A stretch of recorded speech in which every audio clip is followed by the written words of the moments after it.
Ang mga members po ng Church of God International ay nag-aanyaya sa inyong lahat para sa isang mass indoctrination o ng pag-aaral ng mga doktrina ng ating Panginoong Kristo.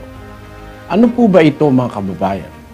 Pag-aaralan natin, ano ba ang mga utos ni Kristo, mga aral ni Kristo, aral ng Ebanghelyo, na para sa ating panahon. Kasama ba rito ang pagbibigay ng ikapo? Ang Santa Senang may abulo yan? Kasama ba rito ang pangingili ng Sabado? Doktrina ba ng Panginoong Kristo na bawal ang baboy, hipon at iba't iba pa?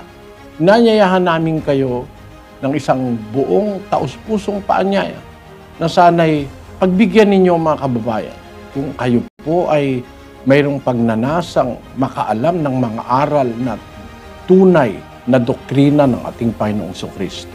Mag-uumpisa tayo mula sa July 28, 2025. That's 7 o'clock in the evening, Monday. Magandang araw po sa inyo lahat.